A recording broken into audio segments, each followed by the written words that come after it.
Hi everyone, welcome back to this channel. ఈరోజు గుడి గంటలు ఎపిసోడ్ ఏంటంటే మీనాకు అన్నం తినిపించిన ప్రభావతి, బాలు కౌగిలిలో పూలగంప, సుశీల ఆర్డర్, కోడళ్ళ వంట. ఈరోజు ఎపిసోడ్ చాలా రసవత్తరంగా సాగింది. మీనాకు అన్ని పనులు చెబుతున్న ప్రభావతికి వంట అంతే నువ్వే చేయాలని సుశీల ఆర్డర్ వేస్తుంది. రోహిణి, శృతి సహాయం తీసుకోమంటుంది. అంతా కలిసి భోజనం చేస్తున్నప్పుడు మీనాకు ప్రభావతి అన్నం తినిపిస్తుంది. ఈరోజు ఇలా ఎపిసోడ్ మొదలవుతుంది. ఈరోజు ఎపిసోడ్లో మీ మలేషియా మామయ్య వస్తే ఎక్కడుంటారు అని రోహిణిని అడుగుతాడు మనోజ్. మరోవైపు పార్లర్ అమ్మను చూస్తుంటే తేడా కొడుతుంది. ఎందుకో టెన్షన్ పడుతుంది. ఏదేదో దోస్తుంది. ఎప్పుడు మా ఇంటికి కూడా రాని మలేషియా మామయ్య ఇప్పుడే ఎందుకు ఆ మలేషియా మామయ్య మన ఇంటికి రాకుండా ఈ ఇంటికి వస్తున్నాడు అని బాలు డౌట్ పడతాడు. రాణి ఎలాగైనా వాడిని పట్టుకొని ఈ పార్లర్ అమ్మ సంగతి బయటకు తీస్తా అని బాలు అనుకుంటాడు. మరోవైపు ఇక్కడే ఒకే ఒక్క బాత్రూమ్ ఉంది అంటూ శృతి గొడవ చేస్తుంది. మనం ఏదైనా హోటల్ రూమ్ తీసుకొని ఉందామా, లంచ్ డిన్నర్కు వద్దాం అని శృతి అంటుంది. 4 రోజులు అడ్జస్ట్ చేసుకోలేవా అని రవి శృతితో అంటాడు. లేదు, నేను అలా ఉండలేను, చాలా ఆఫ్గా ఉంది, ఏసీ కూడా లేదుగా అని శృతి అంటుంటే సుశీల అదంతా విని చాలా బాధపడుతూ ఉంటుంది. మా ఊరు మా ఇల్లు నచ్చలేదా నీకు అని అడుగుతుంది. నాకెందుకో సెట్ కాలేదని అనిపిస్తుంది అని శృతి అంటుంది. నువ్వు మా బాలుగాడిలా మనసులో ఏది దాచుకోవని అర్థమైంది. సిటీలో ఏముందే, అన్నీ కొనుక్కోవాలి, ఆ తిండితో అనారోగ్యం కొనుక్కోవాలి.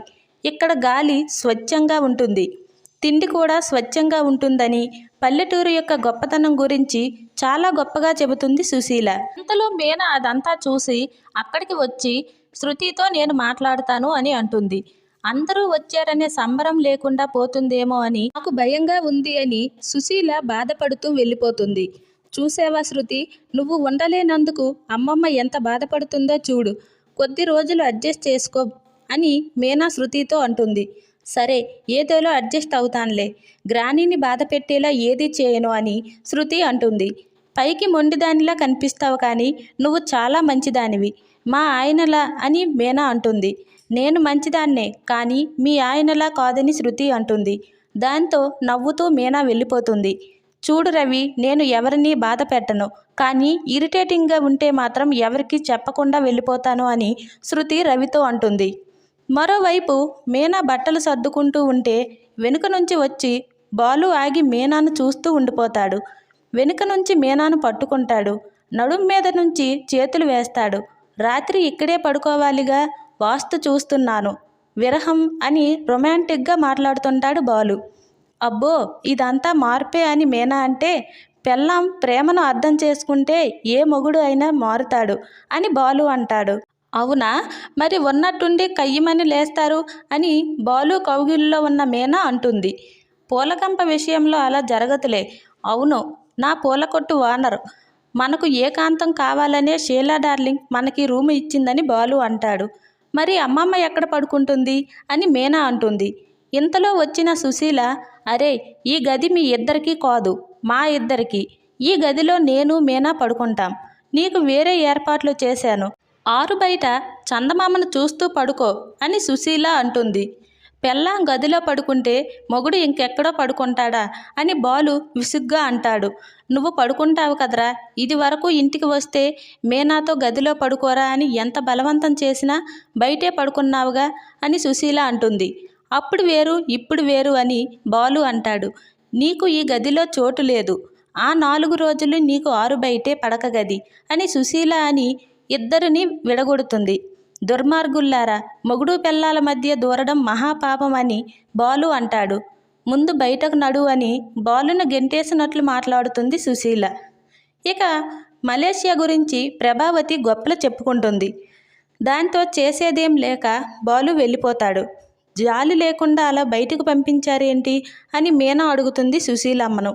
వాడిది వాళ్ళ తాత బుద్ధి, ఇలా చేస్తే వాళ్లే కాళ్ళ బేరానికి వస్తారు, తిరిగి వెళ్ళేదాకా నీకోసం ఎంతలా పరితపిస్తాడో చూడు అని సుశీల అంటుంది. అన్ని రోజులు ఆగేలా లేరు అని మీనా అంటుంది. మరుసటి రోజు ఉదయం కాగానే రోజు ప్రభావతి మీనాను అడిగినట్టుగానే మీనా కాఫీ అయిందా అని ప్రభావతి అడుగుతుంది. సత్యం ఊరు చూడటానికి వెళ్ళాడని సుశీల చెబుతుంది. ఇంతలో చేనులో పడిన కూరగాయలు తీసుకొని వస్తాడు బాలు. కాఫీ ఇవ్వమంటారా అని మీనా అడిగితే, వద్దులే, పని పాట లేనోళ్ళు కూర్చొని తాగుతారులే అని ప్రభావతికి రోహిణికి కౌంటర్ వేస్తాడు బాలు. మలేషియా మామయ్య గురించి ప్రభావతి రోహిణి దగ్గర ఆరాలు తీస్తే బాలు పంచులు వేస్తాడు. మటన్ కొట్టు మాణిక్యం కదా, మటన్ తింటాడేమో, నాన్ వెజ్ తింటారు అని రోహిణి చెబుతుంది. దాంతో చికెన్, మటన్, చేపలు చేసి పెట్టు అని మీనాకు ఆర్డర్ వేస్తుంది ప్రభావతి. కాకులు గద్దలు వద్దా అని బాలు అంటాడు. వచ్చేదెవరు అని సుశీల అడిగితే, మన రోహిణి వల్ల మేనమామ మలేషియా నుంచి వస్తున్నారు అని చాలా గొప్పగా చెబుతుంది ప్రభావతి. వచ్చే మనిషి మీద మర్యాదో, తెచ్చే వస్తువుల మీద ఆశో అని బాలు కౌంటర్ వేస్తాడు. వచ్చే మనిషి రోహిణి మనిషి అయితే తనకు పట్టింపే లేనట్టుంది, నువ్వే హడావిడి చేస్తున్నావు, పైగా మీనాను చేయమంటున్నావని సుశీల అంటుంది. మీనాను వెజ్ కర్రీలు, ఫ్రైలు కూడా చేయమంటుంది ప్రభావతి. నీకు ఎలా కనిపిస్తుందే నా మనవరాలు, ఇవన్నీ చేయడానికి అదేమైనా పని మనిషా అని సుశీల ప్రభావతిని అంటుంది. ఇన్ని పనులు చెబితే పని మనుషులు కూడా మానేస్తారు అని చుర్రుమంటుంది. ఏంటత్తయ్య, కోడలు అన్నాక చేయకూడదా, మనింటి పనేగా అని ప్రభావతి అంటుంది. అవును, కోడలు అన్నాక చేయాలి. వీణా, నువ్వెళ్ళి కాఫీ పట్టుకొని తాగమ్మా, ఇది నా ఇల్లు ప్రభావతితో ఇలా అంటుంది. ప్రభావతి, నువ్వు నా కోడలివి, ఎక్కడున్నంత కాలం ఎక్కడి వాళ్లకు నువ్వే వంట చేయాలి, ఇదే నా ఆర్డర్ అని సుశీల అంటుంది. దాంతో నేనా అని ప్రభావతి షాక్ అవుతుంది. నువ్వు వండేది ఎవరికి? మలేషియా మామయ్యకు, ఖర్చు అంతా నాదే, అన్నీ చేయమని ప్రభావతి మీనాకు చెప్పిన లిస్టే సుశీల ప్రభావతికి చెబుతుంది. ఇవన్నీ నేను ఒక్కదాన్నే ఎలా చేస్తాను, నా వల్ల కాదు అని ప్రభావతి అంటుంది. ఉన్నారుగా ఇంకో ఇద్దరు కోడళ్ళు, వాళ్ళ సాయం తీసుకో, చేస్తారు వాళ్ళే అని అంటుంది సుశీల. శృతి ఫోన్ సిగ్నల్ కోసం వెళ్ళిందని రవి వెళ్తాడు. ఇంతలో శృతి వస్తుంది. అందరికీ మీనానే వంట చేయమని మీ అత్త అంటుందే, కరెక్టా తప్పా అని సుశీల శృతిని అడుగుతుంది. ఖచ్చితంగా తప్పే అమ్మమ్మ అని శృతి అంటుంది. అన్ని పనులు మీనా ఒక్కతే ఎలా చేస్తుంది అని శృతి అంటుంది. అందుకే మీ అత్తను చేయమంటున్నాను అని సుశీల అంటే, ఏంటి మా ఆంటీకి వంట చేయడం కూడా వచ్చా అని గట్టిగా ఆశ్చర్యపోతుంది శృతి. దాంతో బాలు గట్టిగా నవ్వుతాడు. ప్రభావతి పరువు పోయినట్లు వెకిలింతగా నవ్వుతాడు బాలు.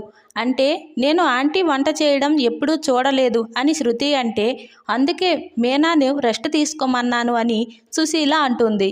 సూపర్ గ్రానీ అని లవ్ యూ అని హగ్ చేసుకుంటుంది శృతి. మీ అత్త ఒక్కతే చేయలేనంటుంది, అందుకే మీ ఇద్దరిని హెల్ప్ చేయమంటున్నాను అని సుశీల అనేసరికి శృతి షాక్ అవుతుంది. చచ్చింది గొర్రె అని బాలు అంటాడు. వంట రాదని ఇద్దరూ అంటారు. వంట రాని వాళ్లతో ఎలా అని ప్రభావతి అంటుంది. దాంతో సూచనలు ఇస్తుంది సుశీల. తమ భార్యలు చేయలేరని మనోజ్, రవి ఇద్దరూ అంటారు. అయితే వాళ్ళను వదిలేద్దాం, వాళ్ళ బదులు మీరిద్దరూ చేయండి అని సుశీలమ్మ అంటుంది. నా వల్ల కాదని మనోజ్, నేను చేసి వచ్చాను, అలిసిపోయాను అని రవి అంటారు. అయితే మీ అమ్మ ఒక్కరితే చేయాలని సుశీల అంటుంది. నా ప్రాణాలకే ఎసరు పెట్టారు అత్తయ్య, రండమ్మ అని శృతి రోహిణిని లాక్కెళ్తుంది ప్రభావతి. తర్వాత రోహిణిని ఎండు మిరపకాయలు ఇచ్చి దంచమంటుంది. కూరగాయల సంగతి నువ్వు చూసుకో అని శృతికి చెబుతుంది ప్రభావతి. వీటన్నింటినీ నరకాల, ఇంత పెద్దగా కత్తి ఇచ్చారేంటి అని శృతి అడుగుతుంది. దాంతో నరకరు, తరుగుతారు అని ప్రభావతి వివరిస్తుంది. తర్వాత కత్తితో గుమ్మడికాయను బలంగా నరుకుతుంది శృతి. అది 2 ముక్కలు అయ్యి ఒకటి ప్రభావతి తల మీద పడుతుంది. దాంతో ప్రభావతి అరుస్తుంది. అమ్మో, నా నెత్తి మీద పడినట్లుందే అని తల పట్టుకుని బాధపడుతుంది ప్రభావతి. ఇలా ఇద్దరు కోడళ్ళు ప్రభావతికి చుక్కలు చూపించినట్లు అయింది. తర్వాత రేపు ఇంట్లో అందరూ కలిసి భోజనం చేస్తూ ఉంటారు. నా వేలు కట్టయిందని శృతి చెబితే, అది కూడా సాంబార్లో వేసావా ఏంటి అని బాలు అంటాడు. ఉండమ్మా, నేను తినిపిస్తాను అని శృతికి అన్నం తినిపిస్తుంది ప్రభావతి. ఇలానే ముగ్గురు కోడళ్లను సమానంగా చూడాలి, ముగ్గురికి తినిపించాల్సిందే. మీనా, నువ్వు రా అని ఇలా అంటుంది. రోహిణికి అన్నం తినిపించిన ప్రభావతి అయిష్టంగానే మీనాకు కూడా భోజనం తినిపిస్తుంది. అక్కడితో నేటి ఎపిసోడ్ పూర్తవుతుంది. రేపటి ఎపిసోడ్లో మళ్ళీ కలుసుకుందాం. ఈ వీడియో కనుక మీకు నచ్చినట్లయితే లైక్ చేసి షేర్ చేయండి. మరిన్ని వీడియోస్ కోసం మన ఛానల్ను సబ్స్క్రైబ్ చేసుకొని మాకు కొంచెం సపోర్ట్ చేయండి. ధన్యవాదములు. Thanks for watching.